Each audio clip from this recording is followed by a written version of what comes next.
नमो अरिहन्ताणं नमो सिद्धाणं नमो आयर्याणं नमो वज्रायाणं नमो लोये सौवसाहूणं मङ्गलं भगवान् वीरो मङ्गलं गौतमो गणी मङ्गलं कुन्दकुन्दाद्यो जैनधर्मोऽस्तु मङ्गलम् सर्वमङ्गलमाङ्गल्यं सर्वकल्याणकारकं प्रधानं सर्वधर्माणां जैनं जयतु शासनं जैनं जयतु शासनम् येनात्मा बुध्यतात्मैव परत्वेनैव चापरम् अक्षयानन्तबोधाय तस्मै सिद्धात्मने नमः। समाधि तंत्र ग्रंथ के श्लोक क्रमांक 28 पर अपनी चर्चा चल रही थी, जिस पे कल हमने भावार्थ और विशेष स्पष्टीकरण के आधार से, टीका के आधार से ये देखा कि अनंत ज्ञानादि स्वरूप जो प्रसिद्ध परमात्मा है वही मैं हूँ। जब ऐसे संस्कार हमारे दृढ़ होंगे तो इन्हीं संस्कारों के बल से जो अचलता और अनंत ज्ञानादि चतुष्टय होते हैं वो प्राप्त होते हैं।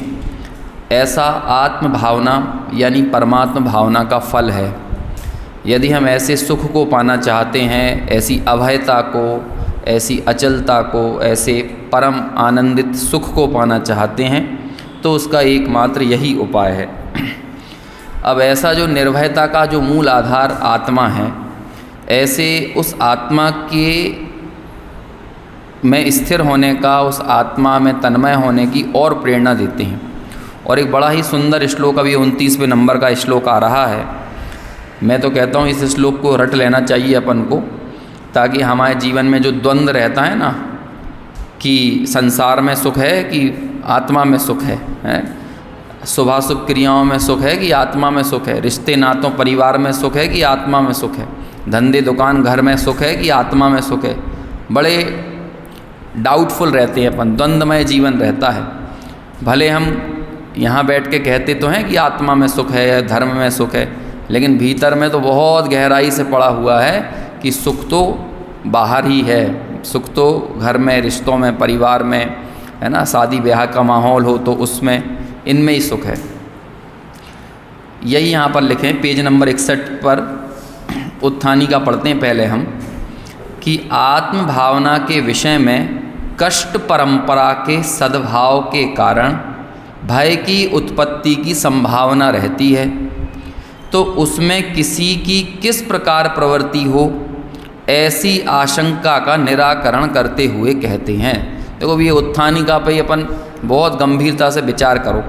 क्या क्या शिष्य पूछ रहा है ना। देखो संस्कृत में भी पढ़ता हूँ मैं, ननु आत्म भावना विषये कष्ट परंपरा सद्भावेन भयोत्पत्ति कथम कस्य चित्त तत्र प्रवृत्ति इत्याशंका निराकुर्वन्नः। यहाँ कह रहे हैं कि आत्मा की भावना करने में तो हमें कष्ट की परंपरा दिखती है, हमें तो कष्ट ही कष्ट दिखता है। हम मुनि राजों को देखते हैं तो हमें उनमें भी कष्ट दिखता है। हमें हमारे जीवन में कुछ बैरागी लोग दिखते हैं जो अणुव्रत आदि पालते हों, या फिर जो लोग क्या कहते हैं अपन प्रतिमाएं वगैरह लिए हुए हों, ब्रह्मचर्य लिए हुए हों, तो हमें देखते कितने कष्ट में जीवन जी रहे हैं। चटाई पे सो रहे हैं, कपड़े भी ढंग के पहन नहीं रहे हैं, पंखा कूलर एसी का प्रयोग नहीं कर रहे, एक टाइम खा नहीं रहे, है ना, एक टाइम ही खा रहे हैं, बार बार खाने का अवकाश नहीं। कैसा अपन को लगता है? तो एक कष्ट की परंपरा नहीं है, और आगे आगे कष्ट ही कष्ट बढ़ते जाना है। जैसे जैसे मोक्ष मार्ग में बढ़ोगे तो ऐसे तो कष्ट ही बढ़ता जाएगा। मतलब ये प्रश्न कर रहा है वो। हाँ, सबको ये लगता है। हाँ, तो ये पूछ रहा है वो कि भाई आत्म भावना के विषय में कष्ट परंपरा का सद्भाव है। भले हम ठीक है, हम मुनिराज की जय जयकार कर रहे हैं, अच्छा मुनिराज की भी अपन जय जयकार करते हैं तो हमें महिमा उनकी कष्ट परंपरा को देख के आती है। हम आनंद की बात नहीं करते। मुनि राजों को भी अपन बात करेंगे तो क्या बोलेंगे कि भाई ग्रीष्म ऋतु शिखर के ऊपर है ना, शीत ऋतु दरिया के किनारे, बरसात की ऋतु में वृक्षों के नीचे, है ना, तुम तो मगन रहे, है ना, आत्म में, ऐसा करके। लेकिन वो मगन रहे आत्म में, लेकिन अपन ने वजन किस पर डाल दिया पहले? हाँ, कि बाहर में जो तप कर रहे हैं, है ना, खड़े नगन तन पे, वो अपन पढ़ते हैं ना पूजा में। हाँ हाँ हाँ, उसमें कि नगन नगन नगन उसको भी बोलते हैं, क्या कहते हैं, अपना पर्वत को भी नगन बोलते हैं, कि खड़े नगन पर, है ना, तन नगन थाड़े। तो हाँ हाँ, त्यागे आकिंचन धर्म की पूजा में आता है ना कि नगन यानी पर्वत पर खड़े हुए हैं, नगन खड़े हुए हैं। तो हमें वहाँ भी दिख रहा है कि कितनी कष्ट परंपरा है। अब हमें तो देखो लोक में ऐसा व्यक्ति अच्छा लगता है जो कि क्या कहते हैं, ऊर्ध्वासन कर रहा हो, हमें अपने आप उसकी महिमा आती है। सीधे चलने वाले आदमी के ऊपर हमारा दिमाग ध्यान जाएगा, लेकिन जो हाथ नीचे करके पैर ऊपर करके चल रहा हो तो हमें थोड़ी महिमा आएगी। हमें महिमा आ रही है, लेकिन साथ में हम ये भी मान रहे हैं ये कष्टकारी है, ये मान रहे हैं। ऐसे मुनि राजों की महिमा तो आती है उनका बाह्य चारित्र देख के, बाह्य तप देख कर, लेकिन भीतर में मानता है ये कष्टकारी है। अब जैसे मुनिराज के जीवन में रत्ती भर भी आनंद नहीं दिख रहा, वो मुनि बनने की भावना कैसे कर सकता है? मुनि को वो ही समझ सकता है जैसे मुनिराज के जीवन के चप्पे चप्पे में आनंद दिखे। अब जैसे उनकी क्रियाओं को देखकर उनमें कष्ट दिख रहा है, ऐसे व्यक्ति का आप विचार करो कि वो मुनिराज को कितना समझ रहा है, और उसके हृदय में आखिर कोई दुख को ग्रहण करने के लिए जाता है क्या, कि सुख को ग्रहण करने के लिए मार्ग में आगे बढ़ता है? अकेला साध्य सुखकारी नहीं है, साधन भी सुखकारी है। महात्मा गांधी कहते थे पवित्र साध्य की सिद्धि पवित्र साधनों से ही होना चाहिए। जब उन्होंने अहिंसा का सिद्धांत दिया था ना स्वतंत्रता के लिए, तो उन्होंने कहा कि यदि स्वतंत्रता एक पवित्र साध्य है तो उसके साधन भी पवित्र होना चाहिए, और अहिंसा वो साधन है जिस अहिंसा रूपी साधन के द्वारा स्वतंत्रता को प्राप्त किया जाए तो हम आगे चलकर अराजक नहीं बनेंगे, अतिरंजक नहीं बनेंगे। जो हिंसा के माध्यम से जो स्वतंत्रता पाओगे, इसकी संभावना है कि आगे चलकर वो स्वतंत्रता अतिरंजक बन जाएगी। हमारे संस्कार तो लड़ने के डल जाएंगे ना। अच्छा देखो, कई बार हम लोगों को बहुत मज़ा आता है, कई बार व्हाट्सएप पे हम किसी ग्रुप में जुड़े हों और एक व्यक्ति किसी अन्य व्यक्ति की आलोचना कर रहा हो, उसके ऊपर एकदम प्रहार कर रहा हो शाब्दिक रूप से, हमें मज़ा आता है। लेकिन आप गलत फहमी में हो, जिस चीज़ का आप मज़ा ले रहे हो ना, और जिस पे आप अभी अंगूठा दिखा रहे हो या स्माइली दे रहे हो, वो व्यक्ति भयंकर है, खतरनाक आदमी है वो। आज उसके टारगेट पे उस ग्रुप पे कोई और है, इसकी संभावना बहुत है कि अगले दिन आप भी उसके टारगेट पे आ सकते हो, क्योंकि उसके संस्कारों में ये चीज़ पड़ी हुई है। आपको पता होगा ओसामा बिन लादेन को अमेरिका ने खड़ा किया था रूस के विरुद्ध। अब जब रूस में वो गंदगी मचाता रहा, हिंसा फैलाता रहा, आगे जाकर वही ओसामा अमेरिका के विरुद्ध खड़ा हो गया। तो जो अतिरंजकता होती है, यदि साधन अपवित्र हों तो वो साधन साध्य की पूर्ति में सहायक नहीं होते, वो साधन बाधक बन जाते हैं। तो जब हम दुख को साधन मानेंगे, हमने ये मान लिया है, देखो इसमें एक संबर भावना संबंधी भूल भी आ रही है। आत्महित हेतु विराग ज्ञान ते लखे आपको कष्टदान। ये लगता है उसे कि आत्मा के हित में जो वैराग्य है, वैराग्य तो सुख का कारण है, वैराग्य दुख का कारण नहीं है। क्योंकि वैराग्य का संबंध किससे है? प्रत्यक्षानावरण कर्म के जाने से है, अप्रत्यक्षानावरण कषायों के जाने से। प्रत्यक्षानावरण अप्रत्यक्षानावरण ये कषायें जब जाती हैं, संजुलन कषाय क्षीण होती है, चली जाती है, तो वैराग्य पल्लवित होता है। वैराग्य मतलब राग से बीत जाना। वैराग्य की पूर्णता वीतरागता में दिखती है। तो वीतरागता यदि सुख का कारण है तो वैराग्य भी कैसा होना चाहिए? सुख का कारण होना चाहिए। और उस वैराग्य को ये अज्ञानी कैसा मानता है? आत्महित हेतु विराग ज्ञान ते लखे आपको कष्टदान। तो संवर तत्व संबंधी भूल है, और जो संवर तत्व संबंधी भूल जहाँ पर है वहाँ पर सभी तत्वों संबंधी भूल है।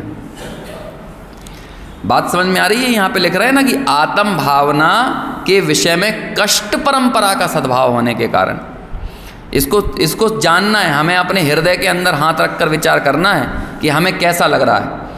तो भाई कहते हैं कि यदि सुखकारी साध्य है, सुख को देने वाला साध्य है, मोक्ष सुखकारी है, अरहंत अवस्था सुखकारी है, सिद्ध अवस्था सुखकारी है, तो अरहंत और सिद्ध बनने का साधन मार्ग भी सुखकारी होगा कि दुखकारी होगा?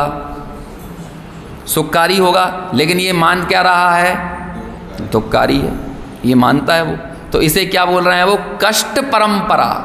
हम आत्मा की भावना कैसे करें? हमें तो इसमें कष्ट ही कष्ट दिखता है।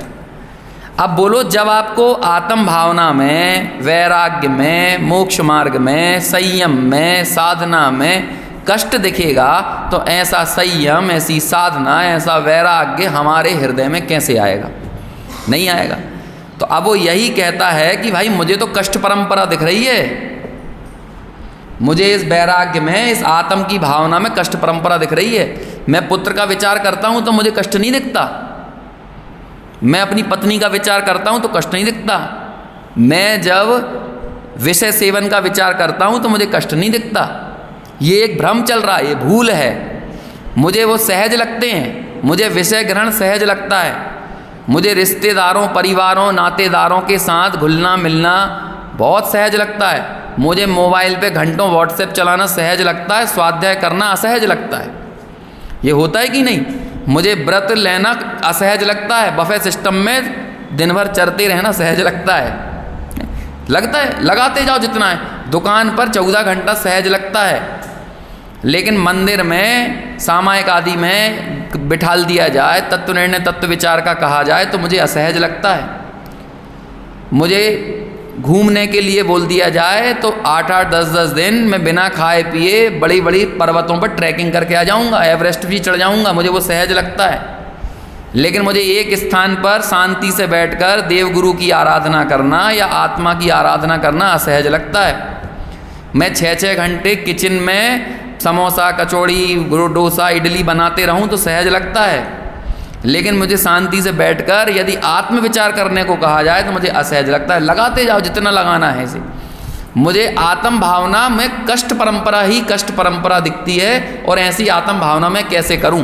अब इस एक भूल में पड़ी है संवर तत्व की भूल, और एक तत्व की भूल में 7 तत्वों की भूल पड़ी है। तो अब यहाँ कह रहे हैं कि ऐसी कष्ट परंपरा के सद्भाव के कारण मुझे भय की उत्पत्ति की संभावना रहती है। क्या कह रहे हैं? भय की उत्पत्ति। जब कष्ट होगा तो भाई हम मुनि बन जाएंगे, हमारा चौका कौन लगाएगा, हमें रोज़ हमारे हिसाब की चीज़ें खाने कैसे मिलेगी, है? मैं कहीं बीमार हो गया मुनि बनने के बाद तो मुझे कौन संभालेगा? लगता है कि नहीं? चलो मुनि का छोड़ दो, हम लोग रात्रि भोजन त्याग कर दें तो देखो कष्ट परंपरा दिखने लगेगी। देखो आप बिल्कुल आप आराम से, कहीं रात में अचानक तेज प्यास लगी आई तो, कहीं मेहमानों के यहाँ चले गए तो, कहीं मैं दूर से आया और कहीं मैं लेट हो गया घर पहुँचने में, तो फिर रात को क्या करूँगा मैं? क्या लगने लगा? कष्ट परंपरा लगने लगी। एक छोटा सा त्याग, एक रात्रि भोजन के त्याग की बात कर रहे हैं। हमारे छोटे से संयम के प्रति वर्तने वाली उदासीनता या उपेक्षा में आप अंदर जाकर देखना, आपकी कष्ट परंपरा की भावना छुपी हुई है। अरे संयम तो कष्टकारी होता है, अंदर में लगता है। अब जिसको अरे हमने बाहर का होटल का खाना छोड़ दिया तो कष्ट परंपरा दिखने लगेगी। परंपरा देखो, कष्ट परंपरा। होटल का खाना छोड़ दिया तो अचानक कहीं बाहर फंस गए, कहीं हम बाहर घूमने गए तो वहाँ मुझे कैसे खाना मिलेगा, वहाँ मेरे भोजन की व्यवस्था कैसे होगी, दोस्त यार ज़बरदस्ती पकड़ के ले गए तो क्या होगा? कष्ट परंपरा दिखने लगी। दरअसल हमारा वो संयम के प्रति जो छोटा सा उपेक्षा भाव, उतने से के प्रति उपेक्षा भाव नहीं है, अंदर में हमारे ये पड़ा हुआ है कि हमें कभी मुनि बनना ही नहीं है। और मुनि बनने की भावना जिस गृहस्थ के हृदय में नहीं है, संयम के प्रति जिसके हृदय में उपेक्षा भाव पड़ा हुआ है, क्या वो व्यक्ति मोक्ष मार्ग में आगे बढ़ सकता है? मैं अभी ऊर्ध्वासन करने की बात नहीं कर रहा हूँ। ऊर्ध्वासन मतलब बाह्य कष्टों को सहना देखकर, कष्टों को महिमा मंडित करके कोई तप ग्रहण करे, वो व्यक्ति ऊर्ध्वासन कर रहा है, वो भी स्वरूप में आसन नहीं कर रहा है। एक हम लोग सीधे पैर चल रहे हैं, एक व्यक्ति हाथों के बल पे चल रहा है, लेकिन स्वरूप में आसन नहीं है। कष्टों को देखकर मुनि बना नहीं जाता, और कष्टों की परंपरा का विचार कर संयम को छोड़ा भी नहीं जाता है। कष्टों के प्रति लालायित नहीं होते हैं। जब तक संयम में, मुनिपने में, आत्म भावना में, वैराग्य में आनंद नहीं दिखेगा, हम तब तक मुनि बनने के लिए आगे नहीं आ सकते, संयम लेने आगे नहीं आ सकते, वैराग्य ग्रहण करने आगे नहीं आ सकते, आत्म भावना नहीं कर सकते। लगाते चले जाओ। मैं यहाँ किसी कोरे क्रिया के समर्थन में कोई बात नहीं कह रहा हूँ, लेकिन मैं तो ये कहना चाह रहा हूँ कि हमारे हृदय में हाथ रख के विचार करो। आज जब कोई व्यक्ति संयम की आलोचना करता है, हम कितना रस लेते हैं अंदर बैठ के। अपने उस रस को देखना, तो कोरा कांड है, कोरा क्रिया कांड है ये तो। वो तो क्या है, असली आनंद तो कायम है। मैं गायक हूँ, मैं गायक हूँ। अरे मैं गायक हूँ, जिसको ये बात की धुन लगी हो ना, उसे आत्म भावना के सहकारी सभी कारण अच्छे लगते हैं। जैसे आत्मा अच्छा लगता है, उसे देव अच्छे नहीं लगेंगे। जैसे आत्मा अच्छा लगता है, उसे शास्त्र और गुरु अच्छे नहीं लगेंगे, उसे सत्संग अच्छा नहीं लगेगा, उसे साधर्मी अच्छे नहीं लगेंगे। आप विचार करो, आज हम यहाँ 10, 20, 25 लोग बैठते हैं, हमें वो 20-25 लोगों के प्रति अनुराग नहीं आएगा, जिनके कारण हमारा कम से कम घंटे भर के लिए उपयोग, हमारा समझ लो कि ये मानने के लिए थोड़ा विवश होता है कि मैं आत्मा हूँ। तो जिनके सहयोग से रुचि लगी हित में आत्म के सत्संग में अब मन लगा। बोलो, सत्संग में मन कब लगा आपका? रुचि लगी हित में आत्म के सत्संग में अब मन लगा। और फिर आगे क्या बोलते हैं? मन में हुई ये भावना, आत्म भावना, पिछले वाले श्लोक में पढ़ के आए। मन में हुई ये भावना तब भक्ति में जाऊं रंगा। अब प्रभु सत्संग, जब सत्संग मिला, जब गुरु मिले, जब जिनवाणी मिली, तो उनकी भक्ति नहीं उमड़ेगी? वो कब उमड़ी? रुचि लगी जब आत्मित में। और फिर प्रिय वचन की हो टेव, गुणीगण गान में ही चित्त लगे, है ना, पगे। मन में हुई ये फिर भावना, नहीं, फिर ये दूसरी लाइन रह गई। भावना जाऊं रंगा, है ना। ऐसी भावना हर हृदय में पैदा होती है। लेकिन ये सब भावनाएं कब पैदा हुई? बोलो, एक आत्म भावना आपके अंदर आएगी, आपको निसंकित करवाना पड़ेगा क्या? आपको निर्विचिकित्सा करवाना पड़ेगा? साधर्मी, हमें साधर्मी के दोष दिखेंगे। साधर्मी बीमार हो जाएगा तो उसकी वैयवृत्ति करने के प्रति हमारे मन में उपेक्षा भाव आएगी। जिसने जीवन भर हमारी आत्म भावना को, उसके साथ में रह के हमारी आत्म भावना पुष्ट होती थी, तो बोलो उसकी वैयवृत्ति करने में हमको ग्लानि आएगी। प्रभावना का भाव हमारे हृदय में जबरदस्ती लाना पड़ेगा, वात्सल्य का भाव जबरदस्ती लाना पड़ेगा, स्थितिकरण जबरदस्ती लाना पड़ेगी, अमूढ़ दृष्टि लाना पड़ेगा, कुछ नहीं लाना पड़ेगा। और जब आत्म भावना में कष्ट परंपरा दिखने लगेगी तो सब जबरदस्ती से करोगे। देखने देखा माँ बाप की सेवा नहीं होगी लोगों से, माँ बाप की सेवा नहीं कर सकते आप, आत्म भावना खो दो आप। इसलिए माँ बाप की करेगा, लोग क्या कहेंगे, इसलिए माँ बाप को रखा है। 4 आदमी मेहमान देखने वाले आ रहे हैं तो उनके सामने पैर दबा रहा है।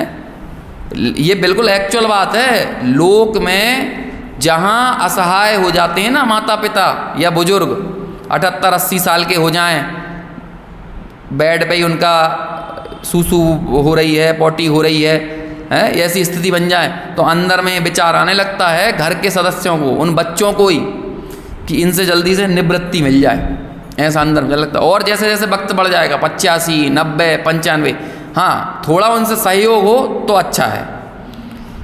यदि वो दिवंगत भी हो जाए ना तो ये कहने लगेंगे कि भैया अच्छे थे दादाजी, कोने वाले कमरे में बैठे रहते थे, कम से कम चोर मोर का डर नहीं रहता था। कहे कि रात भर खांसते रहते थे, रात भर वे रहते, तो वहाँ भी उसे अपना हित दिखता है, अपना स्वार्थ दिखता है। ऐसी भावना रहती है लोगों के अंदर में, नहीं हो सकता यार। आत्म भावना के बिना व्यवहार चारित्र का पालन करके बता दो, नहीं सह सकते। और जब आत्म भावना कष्टकारी लगने लगेगी तो कहते हैं ऐसे कष्टकारी आत्म भावना लगने पर आप कोई भी वैराग्य के हेतु, वैराग्य के कारणों के प्रति अनुराग नहीं रख सकते हो। एक अनुराग भक्ति नाम की 16 कारण भावनाओं में भावना होती है, होती है 16, पूरी 16 कारण भावनाएं देखना आप। कभी कभी तो मुझे लगता है सिर्फ 16 कारण भावनाओं पे बात करें, कितनी बढ़िया भावना है। एक एक भावना, प्रवचन वत्सल्य, दर्शन विशुद्धि, एक एक चीज़ देखो, साधर्मी का प्रति वात्सल्य, प्रवचन के प्रति वात्सल्य, कितना आनंद आता। प्रवचन मतलब जिन वचनों के प्रति, अरे जिन जिन जिन वचनों के कारण इस कली काल में, इस मरुस्थल में हमें कोई ये बताने वाला है कि मैं कौन हूँ। हम एक पागलों की बस्ती में चले गए।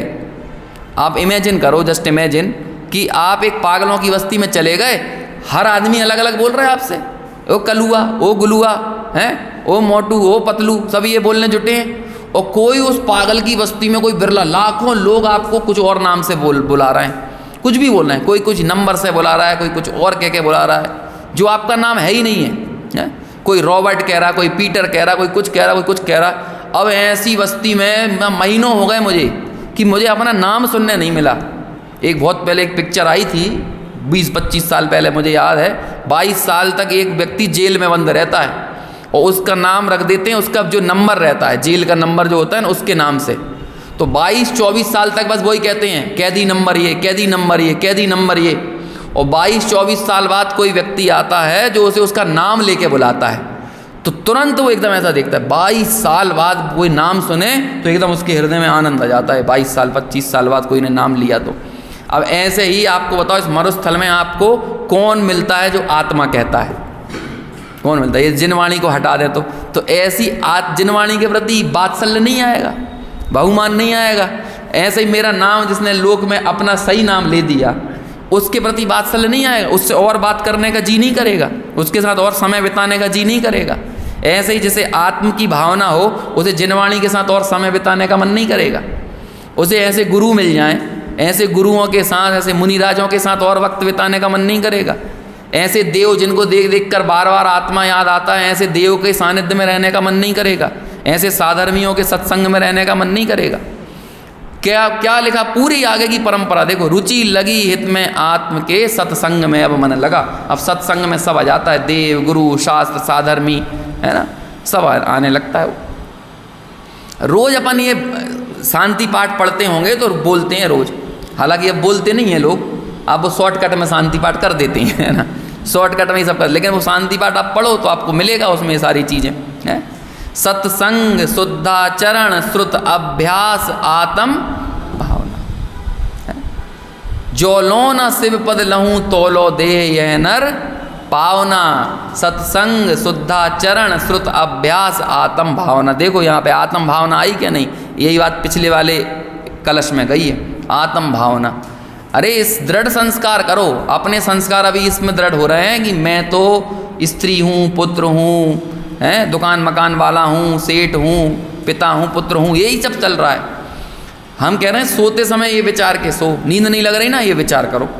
नींद क्यों नहीं लग रही? नींद के काल में विकल्पों से भेद विज्ञान करो कि ये विकल्प क्यों चल रहे हैं। बड़ी समस्या है निद्रा की। आप आत्म भावना से जुड़ो, चैन की नींद आएगी, सपने भी आत्मा के आएंगे। फिर कई बार तो पंडित जी बोलते थे, रविंद्र जी, कि तुम्हें जब तक आत्मा के सपने नहीं आने लगेंगे ना, तब तक तुम अधूरे रास्तों में हो। जब तक सपनों में तुम्हें अपना शरीर दिखेगा, जब तक सपनों में भी तुम्हें यही दिखेगा कि मैं स्त्री हूँ, पिता हूँ, पुत्र हूँ, और उससे संबंधित क्रियाएं दिखते रहेंगी, तो क्या तुम्हारे अंदर में संस्कार पड़े हैं? तो सपने में ये दिखने लगे कि हम तो भैया कहाँ पे भगवान के समोसरण में बैठे हैं, और सपने में भी भगवान हमें भगवान आत्मा कह के बुला रहे हैं। गुरुदेव का सपना आ गया, भले ही हम कोई ने नहीं देखा हो उन्हें, लेकिन वहाँ पे हूँ ज्ञायक्षु कह के बुलाने वाला कोई दिख जाए, मैं आत्मा हूँ, तो कहते हैं कि वो संस्कार दृढ़ हो रहे हैं। तो भाई वो विचारना पड़ेगा दिन में 24 घंटे में कभी कभी, तो ये बात धारा में चलते रहना जरूरी है।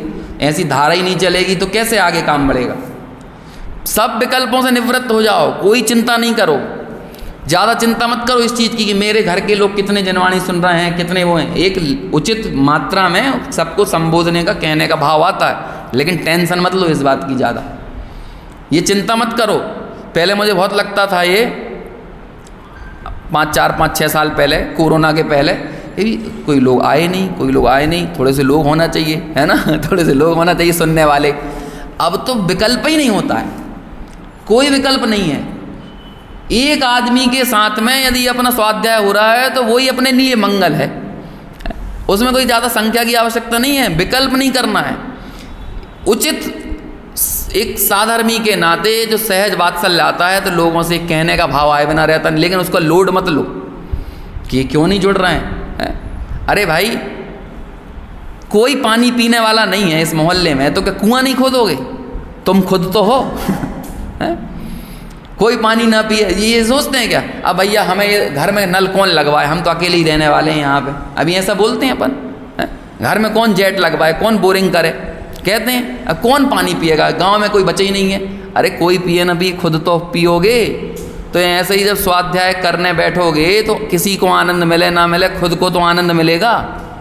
और जब बस खुद को आनंद मिलेगा ये पर्याप्त है। और कौन सा प्रदेय चाहिए, और कौन सा संकट चाहिए? कोई देखिए, ये कोई वो थोड़ी चल रहा है कि सोनू निगम का शो हो कि इसमें कितनी जनता जुड़ी है, कितने लोग वाह वाह करने वाले मिलेंगे, तब जाके स्वाध्याय की परंपरा को आगे बढ़ाया जाए।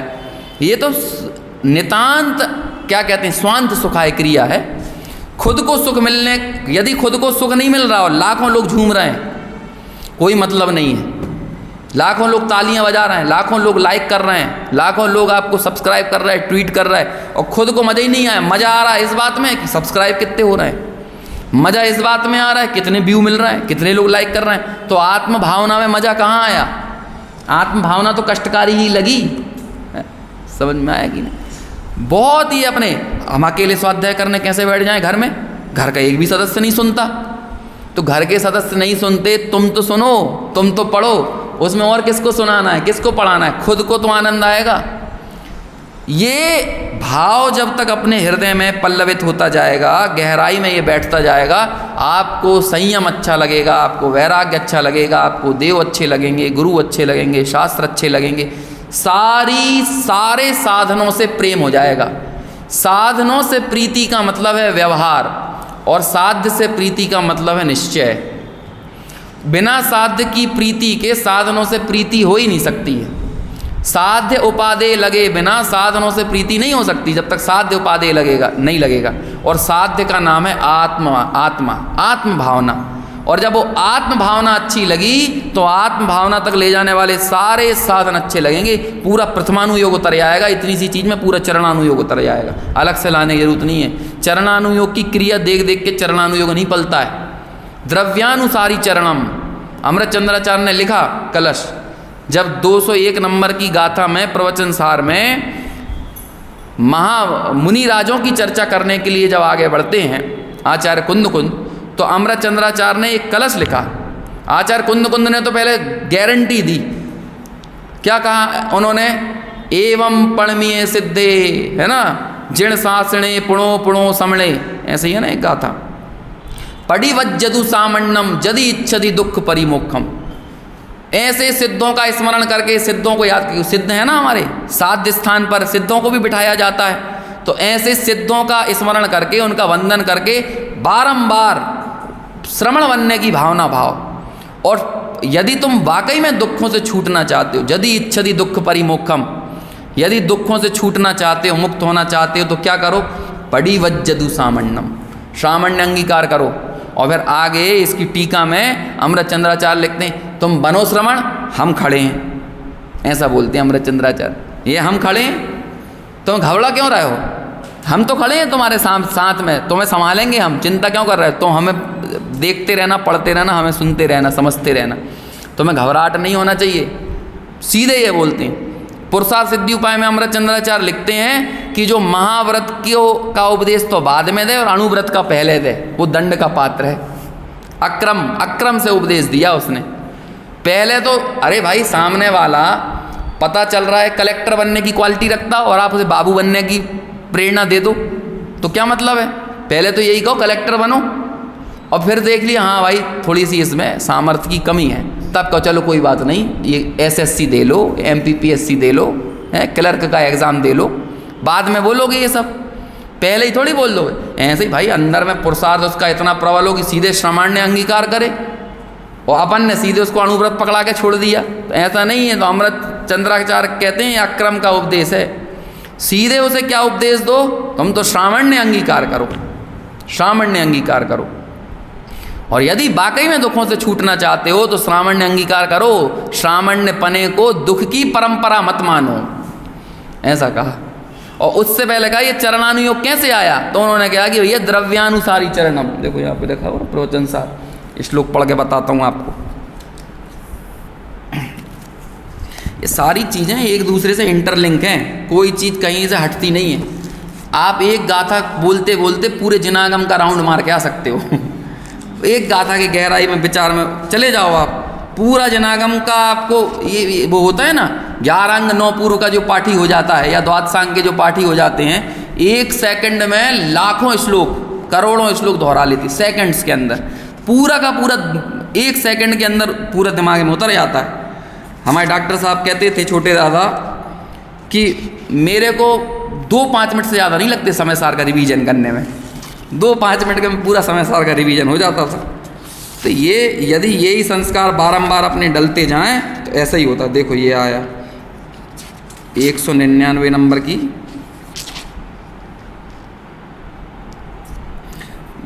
12वें नंबर का कलश है, 201 गाथा के पहले। द्रव्यानुसारी चरणम चरणानुसारी, बसंत तिल का छंद है, उसी में पढ़ते हैं अपन।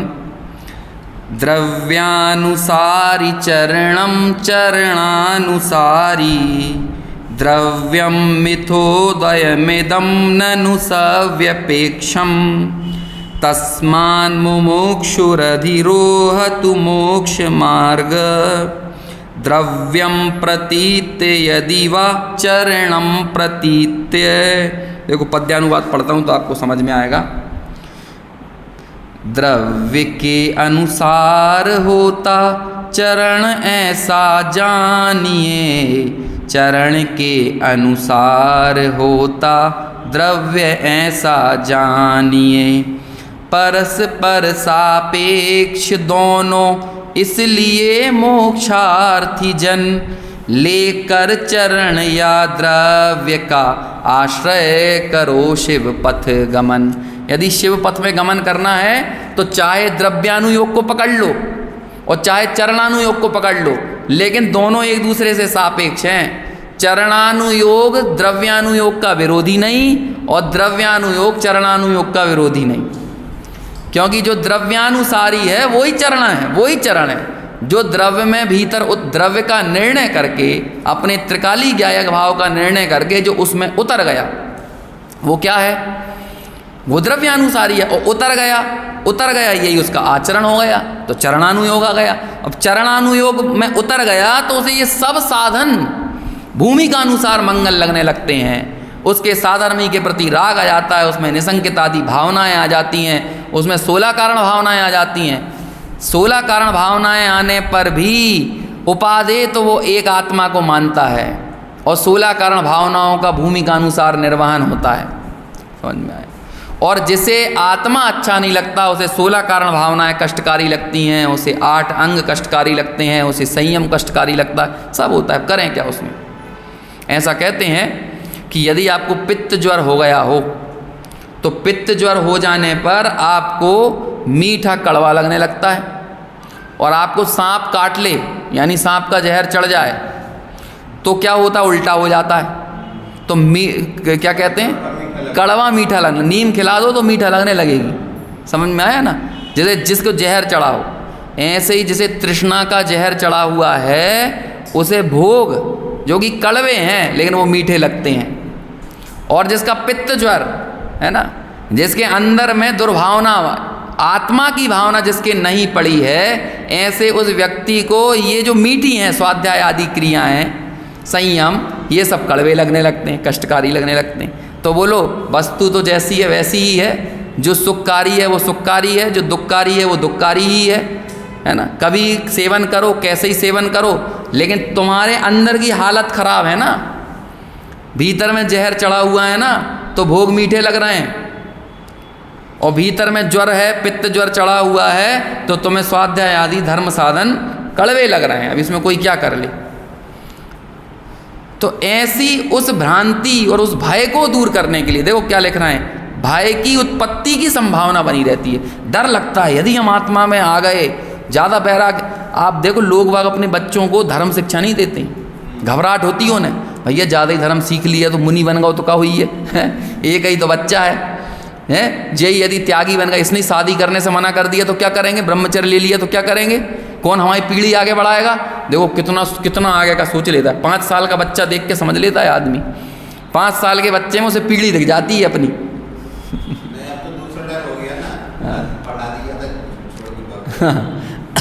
वो भी रहता है। कुल मिला के अपना अपना व्यक्तिगत स्वार्थ सिद्ध होना चाहिए। पुत्र आदि से भी पुत्र आदि भी अपना कल्याण ना कर ले, पुत्र भी क्या करे, मेरी सेवा ही करे, मेरे यश में कारण बने, मेरा यश बढ़ाए। हैं, हम सब लोगों को बच्चे भी मालूम कैसे चाहिए, एकदम डिक्टो, क्या कहते हैं, हमारे हिसाब का जैसे बिल्कुल कैलकुलेशन करके बनाया हुआ कि वो सुंदर इतना होना चाहिए, वो आज्ञाकारी इतना होना चाहिए, वो धर्म इतना जानने वाला होना चाहिए, बिल्कुल हर एक चीज़ कि आज्ञाकारी ऐसा हो कि पैर ही पड़ता रहे माँ बाप के, सुंदर दिखने में अच्छा हो, उसके बाल इतने, उसकी हाइट इतनी हो, बुद्धि उसकी इतनी तेज हो, सब चीज़ चाहिए। अरे भैया सब एक साथ कहाँ मिल जाएंगी? बुद्धि अच्छी होगी तो हो सकता है सुंदरता नहीं हो, सुंदरता होगी तो हो सकता है बुद्धि नहीं होगी, सुंदरता और बुद्धि दोनों होगी तो हो सकता है आज्ञाकारी नहीं हो, थोड़ा सा चपल चंचल टाइप का हो। आपका कैलकुलेटेड बच्चा थोड़ी मिल जाएगा कि ये कैलकुलेशन करके कोई लेबोरेटरी में तैयार थोड़ी किया बच्चा कि आपने हर एक चीज़ का इंजेक्शन लगाया, आज्ञाकारी होने का इंजेक्शन, सुंदरता का इंजेक्शन, ऐसा थोड़ी लगे हैं अलग अलग। आजकल तो गजब हुआ चलता है, एक टोटल स्कैन होता है 20वें हफ्ते में, माता का बच्चे का 20वें हफ्ते में, तो वो उसमें देख लेते हैं इसमें क्या क्या कमी है। हाँ बुद्धि कम है तो बुद्धि का कुछ डोज देने लगते हैं, फिर उसके नाक टेढ़ी है तो नाक सही करने के लिए अलग से दवाई, हीमोग्लोबिन कम है तो हीमोग्लोबिन की सब दवाई देने लगेंगे उसको, जैसे एकदम क्या कहते हैं बना बनाया कैलकुलेटेड बच्चा निकल के आएगा। तो ऐसा थोड़ी होता है भाई, कुछ पुण्य पाप और कुछ कर्म आदि भी तो सब कुछ होते हैं। वे पहले के समय में महावीर हुए, राम हुए, बड़े बड़े महापुरुष हुए, भरत आदि हुए, हमसे पहले कुंदकुंदाचार्य हुए, गुरुदेव हुए, इन सब कैलकुलेटेड हो के निकले थे क्या? ये तो आने के बाद संस्कार दृढ़ हुए इनके। ये हमारे यहाँ कहा जाता है कि भाई ये कोई बना बनाया कोई व्यक्ति नहीं आता भगवान यहाँ पे, पुरुषार्थ से ही बनते हैं, आते तो सब एक ही जैसे हैं, पुरुषार्थ करके ही आगे बढ़ते हैं, तत्व निर्णय तत्व ज्ञान से आगे बढ़ते हैं। लेकिन अब जैसे वो तत्व ज्ञान तत्व निर्णय भयकारी लगे तो कहते हैं ऐसा व्यक्ति किस प्रकार उस आत्मा में प्रवृत्ति करे। देखो आज अपना समय से उत्थानिका में चला गया, अरे अपना डाउट तो पता चले पहले अपना क्या है। मुझे तो ये पढ़ा तो मेरे को तो बहुत आनंद आया, और जब आप इस पूरी उत्थानिका को समझ लोगे ना फिर आपको इसे पढ़ने में और मज़ा आएगा। तो इसका नाम हाँ आत्म भावना समाधि तंत्र है ना, ऐसा। तो कहते हैं कि भाई उसे कष्टकारी लगेगा, और ये कष्ट यानी भय की निवृत्ति जब तक नहीं होगी तो आत्म भावना में व्यक्ति आगे नहीं बढ़ सकता। तब आचार्य कहते हैं कि सुनो तुम्हारी ये आशंका है ना, अब हम निराकरण करते हैं, आओ इधर बैठो, सुनो ध्यान से समझो। फिर ये देखो श्लोक लिखते हैं, अब अपन पढ़ते हैं श्लोक। मूढ़ात्मा यत्र विश्वस्तस ततो नान्यद भयास्पदम यतो भीतस्ततो नान्यद भय स्थानमात्मनः मोही की आशा जहाँ नहीं वैसा भय स्थान जिसमें डर उस सम नहीं निर्भय आत्म स्थान। देखो क्या कहती हैं, मूढ़ आत्मा बहिरात्मा अज्ञानी को यत्र विश्वस्तस ततो, यानी यत्र विश्वास मतलब उसको जहाँ विश्वास है ना, विश्वस्तः जहाँ वो विश्वस्त है, कहाँ विश्वस्त है कि ये विश्वास है उसे कि मेरे बच्चे, मेरी दुकान, मेरा घर, मेरा मकान, मेरा परिवार, मेरे समाज, मेरे रिश्तेदार, नातेदार, सारी घर गृहस्थी, ये सब कैसी है, नान्यद भयास्पदम, कि ये सब भय के अपद हैं। भैया बच्चा दिख गया तो जान आ गई है ना, पत्नी को पति दिख गया तो अकेले में उन्हें देख के जान आ गई उन्हें, अरे हमारा डर चला गया, तुम दिख गए तो हमें डर चला गया, पुत्र दिख गए तो डर चला गया, दुकान दिख गए तो डर चला गया, पैसा दिख गए, नोटों की गड्डियाँ दिख गई तो भय चला गया। अरे गलत फहमी में हो, नोटों की गड्डियाँ आ गई तो डर आ गया है? बोलो घर में रखा हुआ है 10 लाख रुपया, अब जाओ बिना ताला लगाए जाओ घर से बाहर है? पर्स में रखी हुई है 1-2 तोले की चैन, अब निकलो बाजार में, निकलो। वो भय का अपद है कि भय का कारण है, विचार तो करो। पुत्र आ गया, अब बोलो भय आ गया कि अरे पुत्र के संबंध में बीमार ना हो जाए, पुत्र को कुछ बिगाड़ ना हो जाए, पुत्र को कोई मार ना दे, कुछ भी अनिष्ट ना हो जाए। इसके साथ जिसके प्रति प्रीति है लोक में, उसके अनिष्ट की आशंका लगी रहती है कि नहीं। तो भय आया है कि निर्भय हुए हो? बड़ा आलीशान मकान बन गया, बोलो भय है कि ये बारिश में नए नए मकान बना के आदमी को सीढ़ा नहीं देखता रहता है कि कहाँ कहाँ सीढ़न आ रही है, वही देखता रहता है उसे। मुनिराज को कितना सीढ़न देखना पड़ती घर की। बड़ी महंगी कार आ गई, 1 महीना पहले से आ गया, इंश्योरेंस खत्म होने वाला है, इंश्योरेंस कराओ, कार का इंश्योरेंस जाने वाला है। सर्विसिंग की डेट आ गई, सर्विसिंग कराओ। तो भैया भय का अपद है कि भय का पद है? ये क्या बोल रहे हैं? ये कह रहे हैं मूल आत्मा को ऐसा लगता है, यत्र विश्वस्ता, मूल आत्मा जहाँ विश्वास करता है कि ये सब ततो नान्यत भयास्पदम, ये जगत में जिन चीज़ों में उसने ये मान रखा है ना कि ये भय के अपद हैं, बहुत बड़ी गलत फहमी में है। वो भय के अपद नहीं है, भय के पद हैं। आप तो लिख के बताओ यहाँ पे 5 करोड़ रुपए की नौकरी कर रहा है, साल का पैकेज है 5 करोड़ 10 करोड़ रुपए, बोलो भय का पद है कि अपद है? अरे नौकरी ना चली जाए, मेरी EMI इतनी चल रही है, कौन भरेगा इसको, कौन क्या करेगा? अरे भय लगा हुआ है उस छोटी सी नौकरी में। 15,000 की नौकरी भी करे ना कोई आदमी तो भय लगा हुआ है। लाखों करोड़ों की बात नहीं है। कि जितने दुकान पर बैठे हुए आदमी है ना, इनके देख लेना उतरे हुए चेहरे। वो तो आदमी जब फोटो खिंचाता है तो मुस्कुरा देता है बस, है ना? लोग बाग अपने घरों में वो मुस्कुराने वाले फ़ोटो लगा के रखते हैं, तो रोता हुआ फ़ोटो थोड़ी कोई लगाएगा। वो जितनी देर फ़ोटो खिंचा रहा था बस उतनी देर ही मुस्कुराया है, बाकी कभी नहीं मुस्कुराता है। क्योंकि वो भय के बीच में रह रहा है। जो भय के पद हैं उन्हें वो भय का अपद मान रहा है। ये तो उसका भ्रम, यही तो भ्रांति है सबसे बड़ी। और आगे क्या लिखते हैं? यतो भीता ततो, और जिससे डरता है, जिसे भय का अपद मानता है वो भय का कारण है, और जिससे डरता है कि ये भयवान जगह है। नान्यद अभय स्थानम आत्मनः, कहते हैं आत्मा के लिए उसके अलावा कोई अभय का स्थान नहीं है, कोई निर्भयता का स्थान नहीं है। आत्मा के लिए आत्मा के अलावा कोई निर्भय का स्थान नहीं है, निर्भयता का स्थान नहीं है। अब डरा, अब उसको आत्मा मान ले कोई आदमी अपने को, मैं आत्मा हूँ, ऐसी आत्म भावना कर ले। अरे आप विकल्पात्मक रूप से भी मानोगे, आप निर्भयता हो जाओगे। निर्विकल्प रूप से ऐसा अनुभूति कर लो कि मैं आत्मा हूँ, तब तो कहना ही क्या है। विकल्पात्मक रूप से भी आप मान लोगे तो मज़ा आ जाएगा, आनंद आ जाएगा। डॉक्टर साहब के जीवन के अंतिम समय का चिंतन था ना कि भैया समाधि मतलब क्या, तो एक उदाहरण देते थे कि कोई गांव की स्त्री का उदाहरण देते थे, उसका नाम ढुंगो है, ढुंगो, ऐसा उदाहरण देते थे। तो ढुंगो से पूछा कि ढुंगो मतलब कोई कन्या है छोटी सी, उसका नाम ढुंगो है, घर का नाम ढुंगो। तो कहते थे ढुंगो ससुराल जाओगी, कहीं हाओ। कहीं ढुंगो मायके जाओगी, कहीं हाओ। और ढुंगो बाजार जाओगी, कहीं हाओ। है ना? तो ऐसे ही समाधि मतलब क्या, कौन, अरे नरक में जाओगे, हाओ ठीक है, कछु बात नहीं, हम क्या अनात्मा हो जाएंगे नरक में जाके? है कब स्वर्ग जाओगे क्या, हाओ, क्या दिक्कत है? अरे ऐसी विकल्पता चली गई ना, परभाव चला गया, परभाव का भय, इहलोक भय, परलोक भय। अब परलोक में डर, अरे मैं कहीं भी जाऊंगा क्या अनात्मा हो जाऊंगा, इतना बताओ। तो क्या डर के, क्या धर्म से जुड़ना, क्या लालच करके धर्म से जुड़ना? बस यही, इसका ही नाम समाधि है। और आखिरी में जाते वक्त उनने बोल दिया देखो तुम सब लोग जाओ, हमें ना समझाओ, चले जाओ यहाँ से। और बस एक पन्ना लिया उन्होंने और एक पन्ने पर लाइन लिख दी, कहीं कोई दर्द नहीं, ना मानसिक दर्द, ना शारीरिक दर्द, ना कोई बौद्धिक दर्द, किसी से कोई डिमांड करना नहीं, कुछ नहीं, कहीं कोई दर्द नहीं, कहीं कोई भय नहीं। दर्द नहीं मतलब कोई भय नहीं। क्यों भय नहीं? हम कह रहे हैं कि हम निर्विकल्पात्मक अनुभूति में वो नहीं भी रहे होंगे तो भी सविकल्प में इतनी ताकत है। अब निर्विकल्प में हो फिर तो कहने ही क्या बात है, यदि वो स्वसंवेदन की क्या ताकत है। बिल्कुल दिमाग में इस बात को बैठा लो, पहले तो निर्णय कर लो, इसका नक्की कर लो। ये बात 3 चीज़ें हैं ना, नक्की कर, निर्णय कर, अनुभव कर।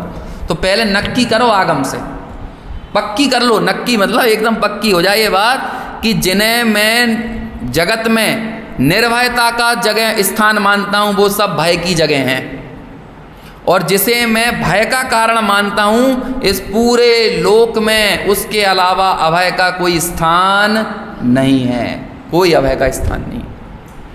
कहाँ जा रहा है भाई मांगते हुए? किन किन के सामने हाथ जोड़ रहा है? कहाँ कहाँ हाथ फैला रहा है? थोड़ा सा कोई धनपति करोड़पति दिख जाए तो उसके सामने हाथ फैला ले, उसकी जे हजूरी करने लगे। नेता दिख जाए, सांसद दिख जाए, मंत्री दिख जाए तो मांगने लगे कि इससे हमें कुछ मिल जाए। ऑफिस में है तो अपने बॉस की गुलामी करने लगे, चाटुकारिता करने लगे कि इनसे हमें कुछ मिल जाए। तुझे पता नहीं है तू चीज़ क्या है भाई। और उस आत्मा को भूलने के बाद कहाँ कहाँ गया है कि ना कोई नहीं बचाने वाला है। कैसी कैसी दशाएं तेरी हुई, तू अपना पढ़ के इसी दुर्लभता से तू यहाँ पर आया है। बहुत विचारने वाली चीज़ है। लोगों की विपत्ति के समय में उन्हें देव शास्त्र गुरु याद आ जाते हैं, आत्मा याद आ जाती है, उसके कारण से विपत्तियाँ चली जाती हैं, प्रतिकूलता चली जाती है, अनुकूलता आ जाती है। और अनुकूलता आने पे सबसे पहले कोई चीज़ बाहर जाती है तो क्या जाती है भाई? देव गुरु शास्त्र बाहर चले जाती हैं, वही आत्मा की भावना बाहर चली जाती तुरंत है। जब तक धंधा नहीं, दुकान नहीं, नौकरी नहीं, तो 3-3 घंटे लगा है पूजा करने, भगवान की उपासना करने, स्वाध्याय भी कर रहा है, सुन रहा है, बैठ रहा है। नौकरी लग गई 9 घंटा 10 घंटे की, क्या करने लगा? सबसे पहले क्या छोड़ेगा? खाना नहीं छोड़ेगा, सोना नहीं छोड़ेगा, मिलना जुलना, दोस्त यार कुछ नहीं छोड़ेगा। क्या छोड़ेगा? बीमार व्यक्ति दलिया खा के अच्छा होता है और स्वस्थ होने पर सबसे पहले दलिया छोड़ता है। करता है कि नहीं? छोड़ता है कि नहीं? दलिया खिचड़ी खा के सही होता है वो, और जैसे ही सही हुआ तो सबसे पहले दलिया खिचड़ी बाहर और क्या कहते हैं भटूरे अंदर। हाँ, वो चालू हो जाता है। फिर समोसा चालू, कचौड़ी चालू, नमकीन सब जो भी है ना, तेल मसाले का खाना सब चालू, पूड़ी पराठे सब चालू हो जाते हैं। होता है कि जिसके बल पे, अरे जिस आत्म भावना से हमें मनुष्य पर्याय मिली है, आज वो मनुष्य पर्याय मिली तो सबसे पहले क्या चीज़ छोड़ दी बताओ? ये सही बात है बिल्कुल।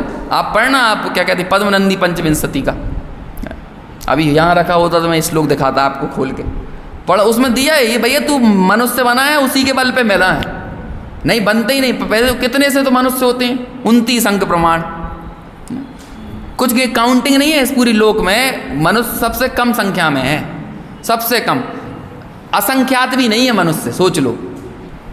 बाकी सब तो असंख्यात ही मिलेंगे आपको। त्रियंच संगी पंचेंद्रिय त्रियंच भी, वे भी खूब हैं, लेकिन मनुष्य नहीं। अब ये मनुष्य बने हो तो सोच रहे हो कि अनंत अनंत जीव, 29 अंक प्रमाण बटे अनंत जीव। अब बोलो कितनी कम पॉसिबिलिटी रहती है मनुष्य बनने में। अब उस मनुष्य बनने में भी आप विचार तो करो कि जैन बन गए, देवगुरु शास्त्र मिल गया, उत्तम कुल मिल गया, उत्तम परिवार मिल गया, अपनी भैया 10 उंगलियां घी में हैं, 10 उंगलियां घी में। 2000 सागर में बताओ, वो 48 भावों वाली बात तो मुझे लगता है हाँ, वो तो ऐसे ही कह दी, मैक्सिमम में है ना, कंटिन्यूअस में। हाँ, कंटिन्यूअस में मिलता है वो। 2000 सागर की तरस पर्याय मिले तो गारंटी नहीं है मनुष्य बन जाओ तब भी। और यदि मनुष्य बन भी गए तो भैया ये ऐसा बनेगा, अभी हो जाते लेबनान में पैदा हो जाते, यूक्रेन में पैदा हो जाते। अभी एक दिन वहाँ पे वही अनित्य पंचाशत का मैं भी 10 लक्षण में था, तो 6वें दिन मेरे हिसाब से एक अलग से मंदिर में कहीं पे व्याख्यान था और संयोग से वही वाला श्लोक आया, मनुष्य भाव की दुर्लभता वाला। तो उस दिन बहुत चर्चा निकली थी इस बारे में कि अभी चले जाते अपन ऐसी जगहों पे तो बताओ क्या करते। अब याद अपन यहाँ मिले हैं कि रोज़ सुबह 9 बजे आप आ रहे हो और हम में से कोई ऐसा 9 सवा 9 बजे आप आ जाते हो, और आप में से कोई ऐसा नहीं है कि कोई बहुत तकलीफ़ में आ रहा हो। अपने पास गाड़ी है, वाहन है, आने की अनुकूलता है, सुविधाएं हैं, सब कुछ है। अब बोलो, अब यहाँ आके भी आत्म भावना यदि कष्टकारी लगने लगे और आत्म भावना से दूर होकर दूसरी सब चीज़ें करते रहें तो कैसे कार्य की सिद्धि होगी? विचार करो, आप इस दुर्लभता का विचार करो। और अभी गारंटी नहीं है, आपको ये मालूम है कि आप शाम का दिन देखोगे, मतलब शाम तक रहोगे, पूरे दिन देखोगे, गारंटी है? अभी नहीं है। तो ये आत्म भावना ऐसी नहीं है कि ये सुबह आधा घंटा, रात को आधा घंटा करने वाली चीज़ नहीं है। बार बार मैं जो कहता हूँ 24/7 और 365 डेज वाली चीज़ है ये। स्वाध्याय 24 घंटा ये नहीं करोगे आप, ये व्यवहारिक तरीके से, लेकिन आत्म भावना 24 घंटे रहना चाहिए। वो कष्टकारी नहीं लगना चाहिए, वो निर्भयता का स्थान लगना चाहिए। और बाकी सब चीज़ें भय का स्थान है जिन्हें हमने निर्भयता का कारण मान रखा है। तो ऐसी ये आत्म भावना है और ये ही वास्तव में भय का अपद है। ऐसा बहुत अंतर में भीतर में बैठकर अपने संस्कारों को दृढ़ करें और उसकी प्रतीति करने के लिए हम भी आगे आएँ। इस भावना से अभी की चर्चा यहीं पूरी करते हैं। टीका के आधार से अपन कल चर्चा करेंगे।